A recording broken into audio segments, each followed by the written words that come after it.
Hello, everybody, and welcome to the webinar on staffing basics. My name is Ken DeRouchie, and I am the editor of the Practice Solution magazine. I'm going to talk today about some staffing issues that come up very regularly from the readers and from our clients.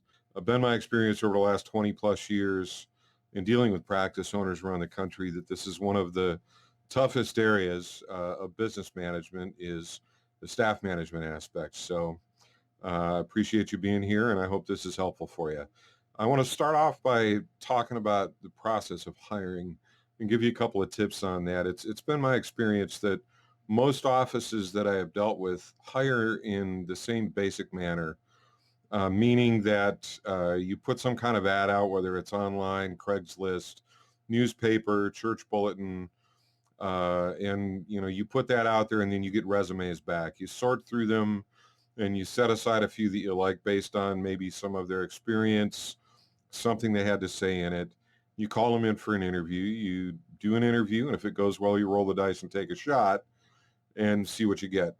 Possibly you do a working interview for half a day, and so you do get to see some of their skill set, but it's still kind of a roll of the dice. And what I mean by that is that, when you get that resume in, uh, you really don't have a lot of information on there to discern what kind of employee they're going to be. They're going to give you some of their job history, not necessarily all of their history. If they had a bad experience someplace, they're probably not going to list it. The personal references that they put on here are just going to be people whom they've called ahead of time and said, "Hey, look, I'm going to use you as a reference. Please make me sound good." Right? So there's nothing on there that's really going to give you an actual sense of who this person really is. They're not going to put on their resume that they, are chronically late and that they don't play well with others and that they have a slight drug problem. They're only going to put the things on there they want you to see. The same thing is true of the interview. Um, People are coached all the time. You can go online and find a million different articles about the keywords and buzzwords to say during an interview to pique a business owner's interest or the person doing the interview's interest. And so they're going to use those if they're smart, and they're going to say the things they think you want to hear in order for them to get the job. From our experience, having dealt with thousands of practices over the last 30 plus years, is that it takes anywhere from 6 to 12 weeks for you to finally see who your new employee is, meaning it takes them 6 to 12 weeks for them to loosen up enough and start acting like themselves. That first 6 to 12 weeks, they're on their best behavior. They're crossing all their T's, dotting all their I's, while they get used to their new coworkers and their new boss, and they finally kind of settle into the routine, and then you find out who you've really hired. And what I want to go over with you are just some basic things that you can do to help kind of curb that, and so you can know ahead of time who you're hiring and who you're interviewing really, and determine if it's somebody that you want to hire. What we do as a company and what we recommend that you do and what we set up with all of our clients to do is that from the time you receive a resume in the mail, before you actually schedule an interview, what you do is you schedule for that applicant to come in and do a series of tests. And these would be a hiring personality test, a hiring aptitude test, and a hiring IQ test. And these tests will give you some unbiased information and a really good look into the skill sets, personality traits of this potential applicant. So you can take a look and see, are they trustworthy? Are they self-starters? Do they think well in a crisis situation? Do they get along well with others as far as being a good team player? Are they trustworthy with money? Are they punctual? You can tell all these things from these kind of tests. Or will it reveal that they're lazy and they're just looking to punch a clock, that they're not really time-oriented, they're not goal-oriented, they don't work well with others, those kinds of things. And you can use this information to then determine, is this somebody have the personality and the traits and the skill set to be a part of my team? And if they are, then you can determine, okay, I want to interview this person because now I know who I'm dealing with. Or you can go, wow, I need to avoid this person like the plague and thank them for their time for doing the testing and keep looking. But it gives you a whole lot more information to go on, rather than just, did they say something I liked in an interview? Or did their personal reference say something nice about them? It gives you way more concrete information to base a hiring decision on. And if you hire the right people up front, you get less turnover, obviously. So it's going to cost you less money in training. If you hire those right people up front with the right skill set, their learning curve to get up and running fully on the position you've hired them for is going to be reduced, again, saving you money. And you're going to build a better team. They're going to be stronger. You're going to get more compliance, and you're going to get a much less stressful situation when it comes to managing your staff. So that is the biggest thing that I wanted to go over with regards to hiring in this webinar. The next area I'd like to talk about is training. And the first thing that I always get into if there are training issues in a practice is I strip it down and take a look at what are the job descriptions and office policies consists of within the practice. Job descriptions, from our perspective, need to be really detailed. And so it leaves nothing up to the imagination.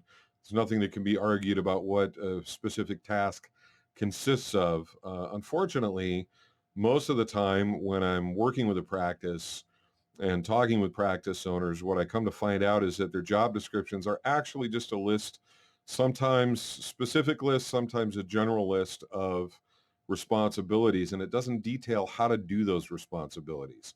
And this is the first thing that I look at. If there are training issues, it's hard to get somebody up and running, takes too long, or there's continual questions from long-term and short-term employees, things like, well, that's not what you said 2 weeks ago, or I didn't know that's what you meant, or, I thought that was so-and-so's job. All of those things, it really comes down to, what does a job description say? How detailed are the instructions in the job description? So, that's the first thing that I look at. And immediately, almost the first question or first comment that I hear from practice owners when I'm talking about put these together is, they say, wow, that sounds like a huge job, a huge undertaking, and I don't have the time to do it. The good news is it's not your job to do. As the practice owner, it's your job to assign your key staff members to start working on it. And the way that we do this with our clients is, as a practice owner, you would take a key employee and bring them in and say, I've got a job for you, and I'm going to give you 1 week to do it. And have them start by putting together what they feel a list of their responsibilities are, a complete list, and have them put it together and then submit it to you so you can review it. And first off, this gives you the opportunity to see, do they have a complete understanding of all their responsibilities? And if they're missing anything, you can fill it in and then bring them in and go over it and make sure they understand they're also responsible for these other areas.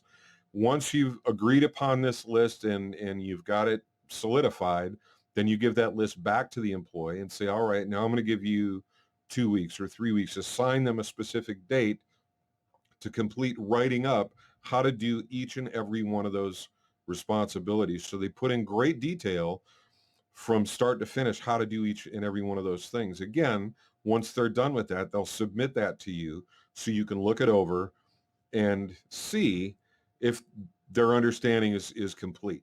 Again, if they're missing any areas, if they've added steps they don't need to, or if they've forgotten any steps, you can correct it.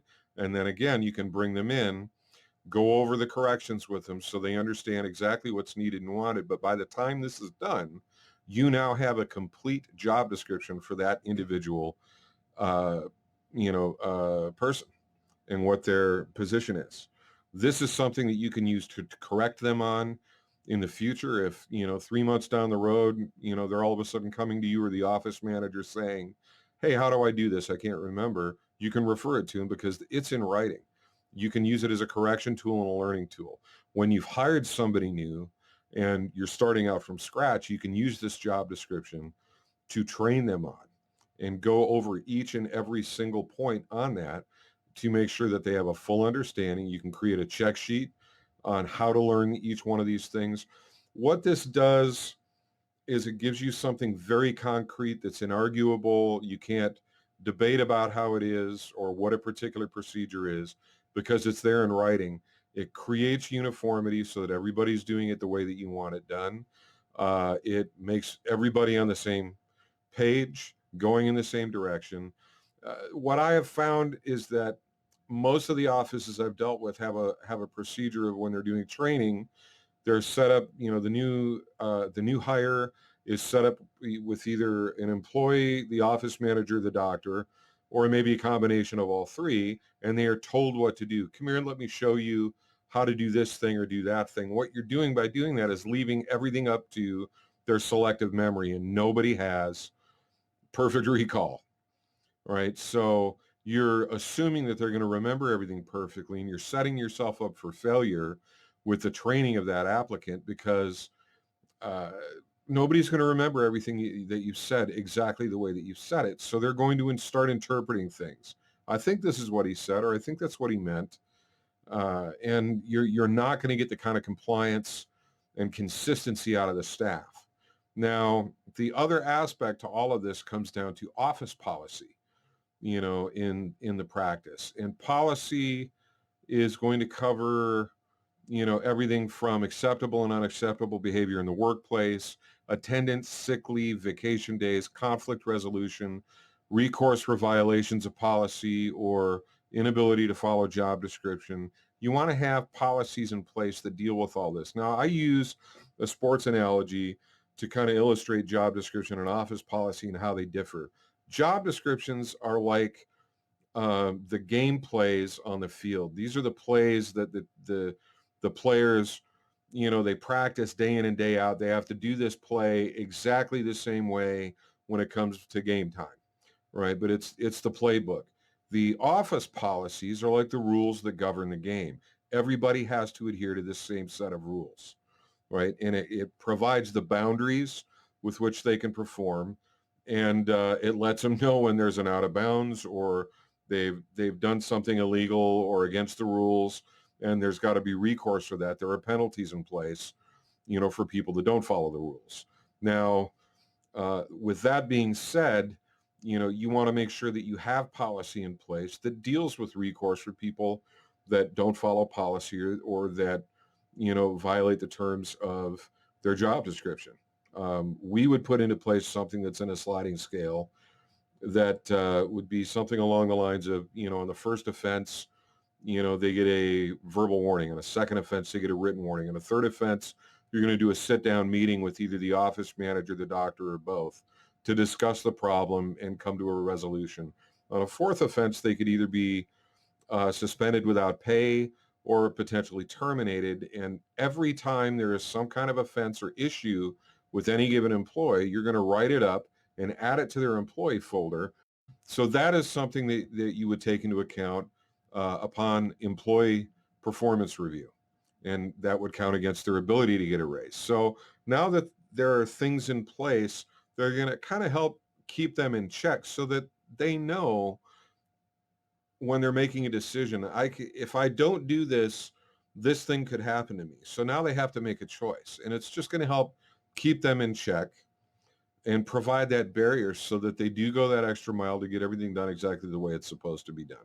But having the right job descriptions in place and using that to train people on and to correct them by, and if they've got questions about how to do their job, you can refer them to it. And then having policy in place to govern how the whole practice is going to work will go so far in training, correction, and really motivating the staff. You're basically, by putting those job descriptions in place, providing them the tools to do their job to the best of their ability.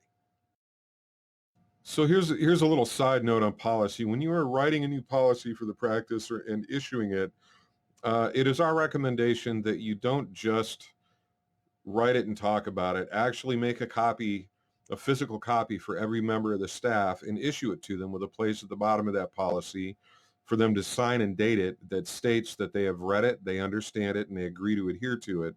That way, if an issue with this ever comes up in the future, you've got something in writing stating that they've agreed to do this and to follow that policy. This goes towards protecting you legally if you ever taken to court for wrongful termination, or if you're just doing a correction cycle and somebody's saying, well, I didn't know that was what's expected. or I didn't know you wanted that done, and nobody ever told me about that. You've actually got a policy with their signature on it stating that they actually did read it. You can use that for correction. But again, if you get into a wrongful termination situation, this is something that you can show to a court stating this person was fired because of this. They actually agreed to do it and then didn't do it. And you've got documentation. And that leads me into my next section, which I'm just going to call document, document, document. All right. Every time there's an issue with a staff member, no matter how big or small, write it up, date it, sign it, leave your personal feelings about it out of the document. Just put what happened. We say use time, place, form, and event. Right? The time it happened, the place in the practice, where it actually physically happened, who was involved with it, all the circumstances involved with it. Just put everything down there and add it to their employee folder. We have had a long-standing relationship with an HR attorney down in California for over 20 years, and his mantra is document, document, document. You want to make sure that you are protected. He has told us on numerous occasions and actually wrote an article for the Practice Solution magazine several years ago in which he talked about the fact that if something like this ever goes before a jury, most jurors have been employees, but most jurors have not ever been employers. So they tend to side with the employee who's bringing the wrongful termination suit when there are no documents involved. Because when there are no documents involved, it becomes one person's word against another person's word, and most jurors are going to side with that employer, former employee that is suing for wrongful termination. So it is in your best interest to document any issue, whether it's an argument between two employees or anything else that occurs in the practice, somebody not doing what they're supposed to, not following policy, not doing their job every day. Every issue that happens, document it, write it up, date it, sign it, put it in that folder so you've got that protection for yourself. The last section I'm going to go over just has to do with conducting staff meetings. And I get asked about this all the time. People want to do a staff meeting, or they think they need to, or they have an idea that most people do. They're not quite sure what to do with them. And that's one of the things that I wanted to talk about with you here today in this webinar. The first and foremost thing that I want to go over is staff meetings should be conducted in a positive manner. You don't want to go over correction with somebody, point out flaws or mistakes in a staff meeting. Keep the negativity out of your staff meetings. Staff meetings are all about that group building, team building exercise. You're going to go over goals for the week. You can go over what was accomplished the week before. You can assign new tasks, or hey, let's work on this week. You can use it for training. You can do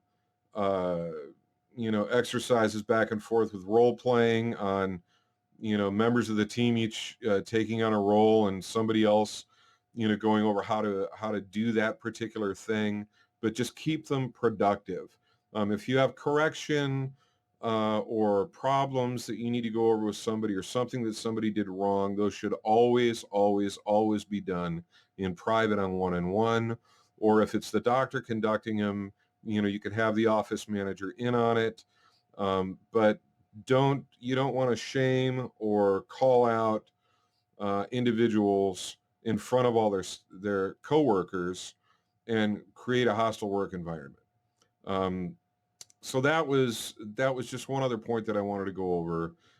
Keep them positive, keep them upbeat. They don't have to be super long. If you're doing a weekly staff meeting, you can even, it doesn't need to take more than 15, 20 minutes unless you're getting into a big training session, which is great, and you can go longer.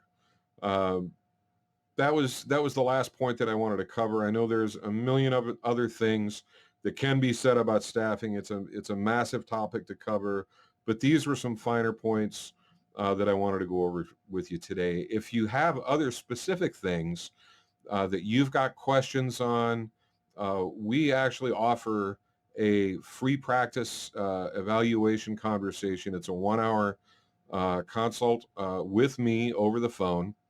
There's no charge for this, and it allows us the opportunity to get into specific questions that you have about this topic or any other topic in the business side of your practice.